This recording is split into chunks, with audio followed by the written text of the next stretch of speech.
Krisis di Istana Kerajaan. Pertemuan rahasia yang menempatkan Meghan Markle di pusat badai institusional terkait anak-anaknya. Dalam 10 tahun, saya meliput persinggungan antara selebriti, kekuasaan, dan reputasi publik. Saya jarang melihat narasi yang meningkat dengan kecepatan dan keseriusan seperti yang terjadi pada Meghan Markle dan rombongannya dalam beberapa minggu terakhir.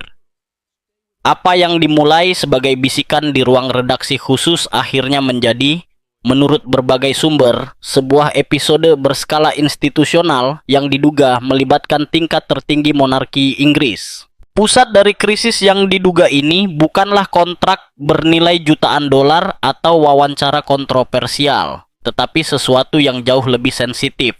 Paparan publik dan aktivitas profesional yang dikaitkan dengan anak-anak Meghan dan Pangeran Harry, terutama putri bungsu mereka. Laporan ini merekonstruksi berdasarkan kesaksian dan dokumen yang disebutkan oleh sumber-sumber yang dekat dengan lingkaran kerajaan, rangkaian peristiwa yang diduga menyebabkan pertemuan luar biasa di jantung kekuasaan monarki dan pernyataan yang belum pernah terjadi sebelumnya.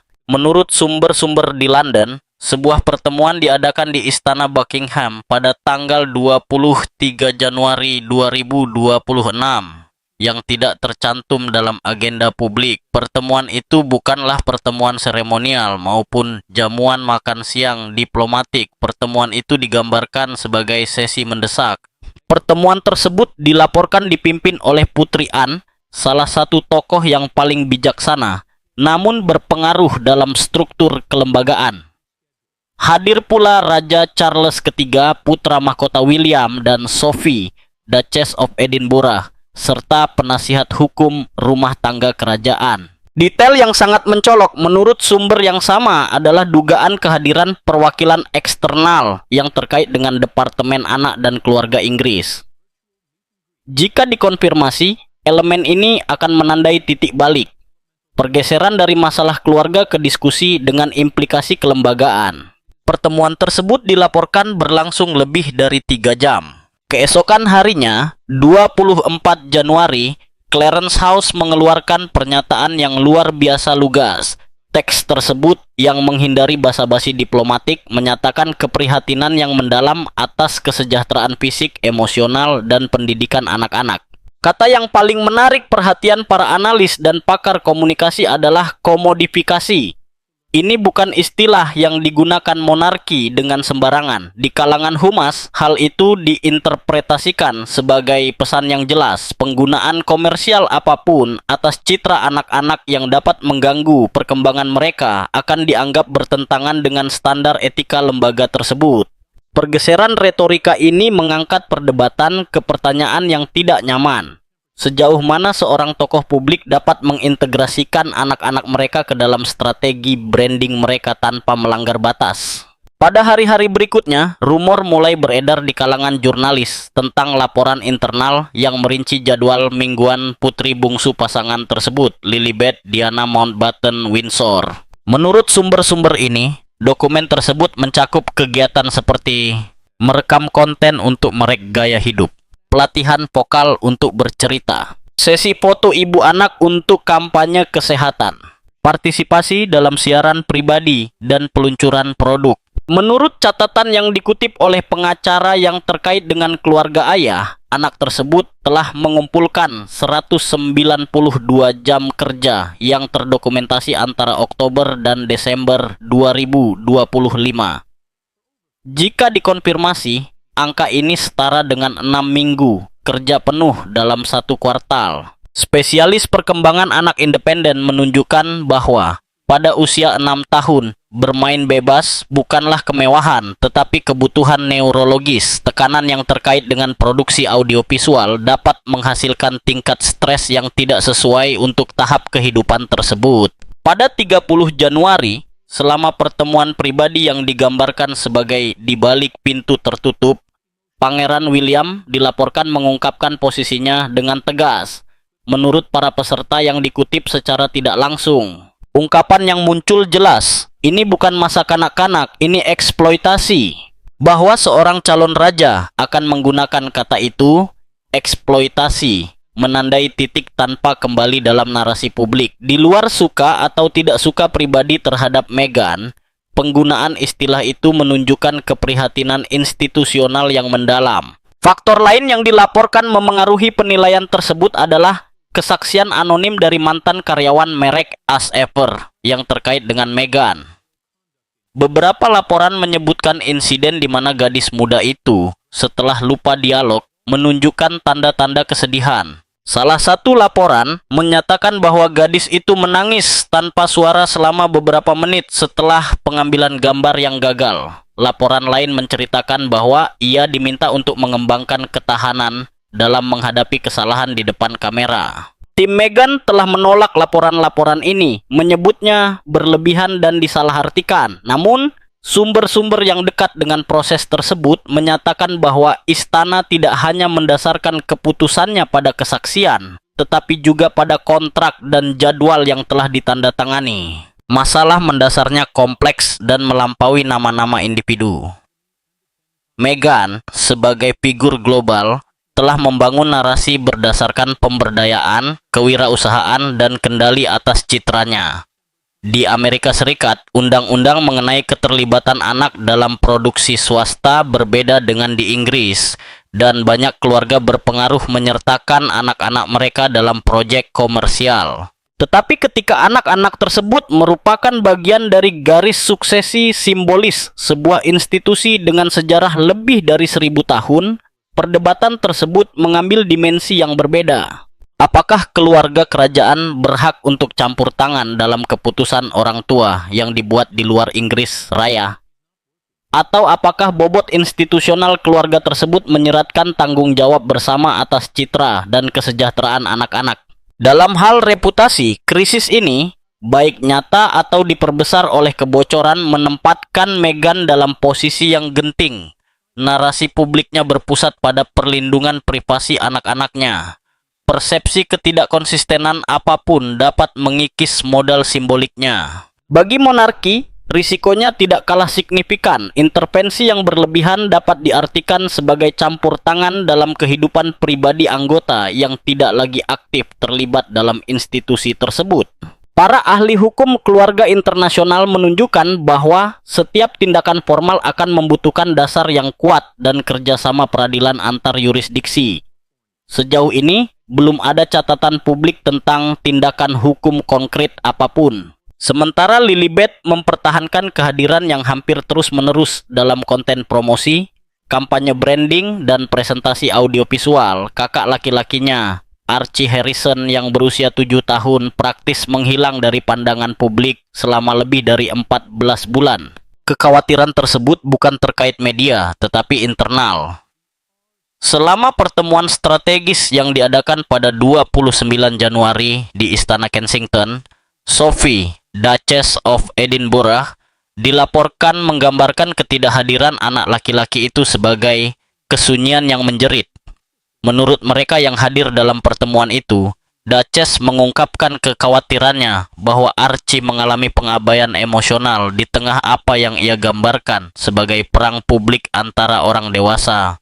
Catatan sekolah dari sebuah sekolah dasar yang tidak disebutkan namanya di Los Angeles menunjukkan kehadiran yang tidak teratur dan tanda-tanda penarikan diri secara emosional.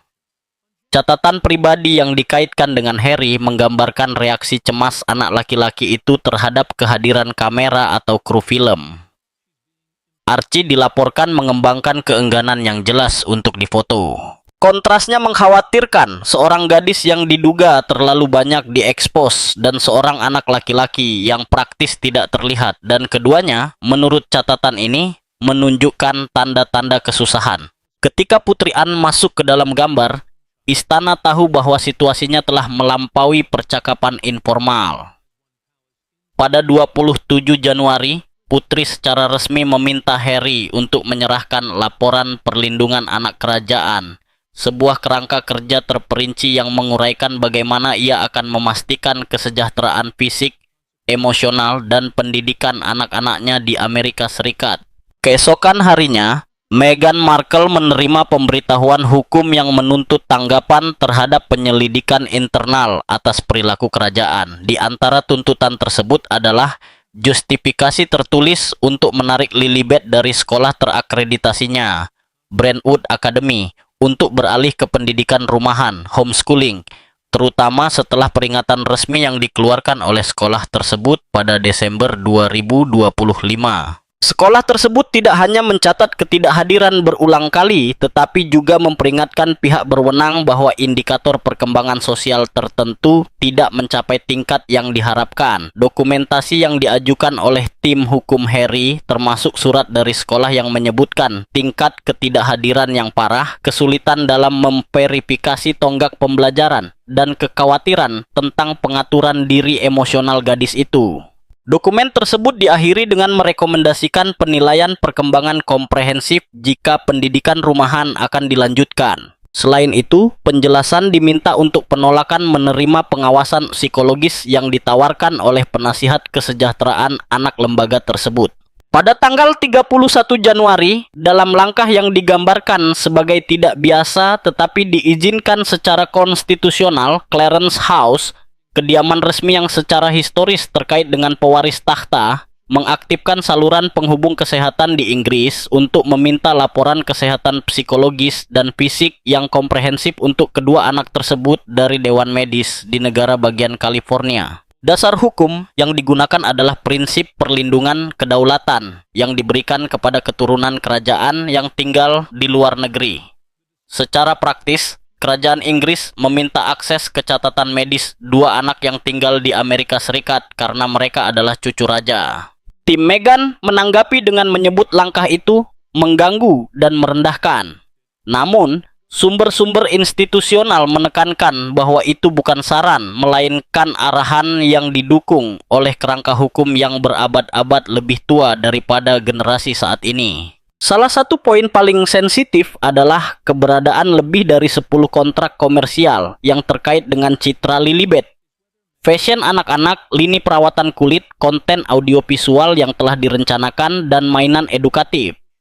Anak itu jelas tidak dapat menandatangani perjanjian, tetapi nama dan citranya dilaporkan muncul dalam negosiasi yang saat ini sedang ditinjau.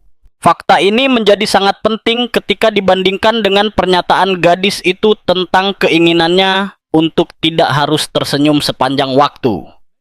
Apakah ini interpretasi orang dewasa terhadap pernyataan seorang anak atau indikasi tekanan awal yang terkait dengan paparan publik? Inti dari kontroversi ini bukan hanya konflik antara bangsawan yang diasingkan dan monarki. Ada pertanyaan yang tidak nyaman. Apakah ada pola asimetri dalam pengasuhan yang didorong oleh media terhadap kedua anak tersebut? Archie, cucu raja, dilaporkan telah mengembangkan rasa takut terhadap kamera. Di sisi lain, Lilibet tampak terintegrasi dalam kegiatan promosi. Jika yang satu bersembunyi dan yang lain berada di sorotan, pesan apa yang mereka berdua terima tentang nilai dan peran mereka dalam narasi keluarga? Kekhawatiran yang diungkapkan oleh anggota keluarga tidak mengarah pada kesalahan individu, melainkan pada konsekuensi struktural. Kita harus memastikan mereka tidak menjadi yatim piatu secara emosional, sementara orang tua mereka terlibat dalam pertempuran publik. Sophie dilaporkan memperingatkan pada pertemuan yang disebutkan di atas. Hingga saat ini, Meghan belum secara resmi menanggapi semua permintaan institusional. Rombongannya bersikeras bahwa ini merupakan pelanggaran terhadap otonomi orang tua dan kedaulatan Amerika. Harry di sisi lain menghadapi dilema yang kompleks, membela privasi keluarganya sementara garis keturunannya sendiri mengaktifkan mekanisme pengawasan historis. Dalam penampilannya baru-baru ini di hadapan Mahkamah Agung, dalam konteks perselisihan hukum lainnya, Sang Duk tampak tegang ketika stabilitas emosional anak-anaknya disebutkan. Pertempuran hukum mungkin memiliki banyak lapisan, tetapi inti emosionalnya tampaknya berpusat pada dua anak yang tidak memilih untuk dilahirkan di bawah sorotan publik. Semuanya mulai memanas pada 28 Januari selama konferensi virtual yang diberikan oleh Meghan. Dalam suasana yang ditata dengan cermat, rak buku yang diterangi cahaya lembut, salinan bukunya, The Bench, yang ditempatkan secara strategis di belakangnya. Sang Duchess berusaha mengendalikan pesan, namun sebuah pertanyaan yang tampaknya sederhana memicu kecurigaan baru. Ketika ditanya apakah Lilibet bekerja lebih dari 15 jam seminggu untuk konten bermerek, Meghan berhenti sejenak sebelum menjawab. Dia tidak bekerja, dia berkreasi. Ada perbedaannya. Bagi mereka yang dekat dengan istana, perbedaan semantik itu tidak cukup.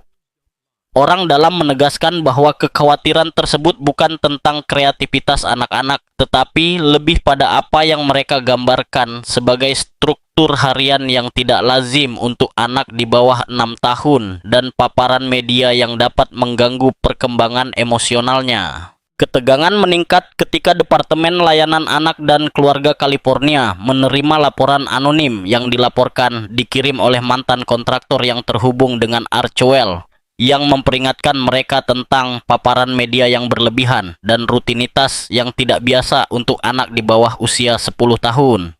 Meskipun belum ada kasus formal yang dibuka hingga akhir Januari, lembaga tersebut mengkonfirmasi bahwa mereka memantau situasi tersebut dengan minat yang tinggi. Istilah administratif ini, dalam konteks ini, jarang luput dari perhatian. Dokumen yang diajukan oleh Harry menyertakan frasa yang sudah beredar di firma hukum dan kolom opini. Pemisahan emosional antar saudara kandung bukanlah solusi. Itu adalah trauma yang terinstitusionalisasi. Kalimat ini ditafsirkan sebagai penolakan langsung terhadap upaya apapun untuk memisahkan Archie dan Lilibet di bawah pengaturan hak asuh yang berbeda. Tim hukum Meghan merespons dengan cepat. Pada tanggal 6 Januari, sebuah mosi tandingan diajukan yang mengusulkan sistem terpisah. Archie akan menghabiskan 9 bulan setahun bersama ayahnya di Inggris dan 3 bulan di AS. Sementara Lilibet akan tetap tinggal penuh waktu di California karena sistem pendidikan, terapi, dan profesional yang sudah mapan. Penyebutan infrastruktur profesional untuk seorang anak perempuan kelas 1 disambut dengan skeptisisme di kalangan kerajaan. Menurut sumber yang dekat dengan masalah ini, baik Putri Anne maupun Pangeran William menganggap pernyataan ini sebagai tanda bahaya yang signifikan. Reaksi institusional pun cepat. Pada tanggal 1 Februari 2026, Dewan Pelestarian Anak Kerajaan (RCPC) secara resmi diaktifkan. Sebuah badan internal yang digambarkan oleh penasihat Kensington sebagai badan non-politik paling aktif sejak Komite Krisis setelah kematian Diana pada tahun 1997. Dewan tersebut yang dipimpin oleh Putri Anne dan melapor langsung kepada Raja Charles III meliputi anggota Dewan Hukum Kerajaan, 2 psikolog anak independen, seorang penghubung transnasional dari Departemen Anak dan Keluarga Inggris, seorang perwakilan diplomatik yang mengkhususkan diri dalam hak asuh dan kewarganegaraan transatlantik. Misi yang dinyatakan untuk menjaga perkembangan pribadi dan stabilitas emosional anak-anak kerajaan di luar negeri ketika ada risiko paparan media yang berlebihan atau perpecahan keluarga. Sumber istana mengatakan rencana darurat sedang dikembangkan dalam koordinasi dengan kantor luar negeri Inggris dan konsulat di Los Angeles. Langkah-langkah yang mungkin termasuk permintaan formal untuk kerja sama hukum, akses yang diawasi ke catatan medis dan pendidikan dengan persetujuan diplomatik, dan bahkan pengawasan fisik sementara dalam keadaan darurat. Seorang penasihat kerajaan meringkasnya seperti ini. Ini bukan tentang mendapatkan kembali anak-anak atau menantang otoritas ibu. Ini tentang mencegah kehancuran reputasi dan emosional. Dalam konferensi persnya pada 28 Januari, Meghan mengadopsi nada yang tegas dan emosional. Dia membela keputusannya untuk menarik Lilibet dari sekolah tradisional sebagai keputusan perlindungan yang selaras dengan kecerdasan emosionalnya. Ia menuduh Harry sebagai sosok yang regresif dan menghambat. Namun, ada satu ungkapan yang paling menggema di Istana Kensington. Ia menggambarkan putrinya sebagai kesempatan kedua saya untuk memperbaiki kesalahan. Ungkapan itu ditafsirkan oleh sebagian orang sebagai proyeksi sejarah pribadinya sendiri ke masa depan putrinya. Anda tidak menyembuhkan masa kecil Anda dengan mengambil alih masa depan anak Anda. Komentar seorang sumber internal istana. Di samping pertempuran hukum, Terungkap bahwa Meghan berupaya mendaftarkan merek dagang perasa Raised by Purpose atas nama Lilibet. Jika ini berhasil, keluarga kerajaan sedang mempertimbangkan untuk mengajukan keberatan resmi berdasarkan perjanjian diplomasi lunak dan standar etika mengenai eksploitasi komersial anak di bawah umur. Kontroversi semakin intensif ketika terungkap bahwa dalam evaluasi psikologis, Lilibet menyatakan bahwa ia hanya ingin berhenti tersenyum ketika diminta. Sebuah ungkapan yang menghancurkan, meskipun belum dikonfirmasi secara resmi, beredar sebagai simbol perdebatan tentang batasan antara pemberdayaan dan tekanan. Di tengah konfrontasi, muncul sosok yang kurang lantang namun berpotensi menentukan. Catherine, Putri Wales. Menurut sumber internal, Catherine diam-diam telah mengerjakan apa yang disebut Windsor Reset, sebuah pertemuan keluarga pribadi yang diusulkan untuk diadakan pada tanggal 9 hingga 11 Februari 2026 di Kastil Windsor. Para peserta, Harry, Meghan, Putri Anne, Pangeran William, dan Catherine sebagai moderator. Tidak ada pers, tidak ada rekaman, tidak ada penasihat hukum di ruangan tersebut, hanya percakapan yang berfokus pada dua anak.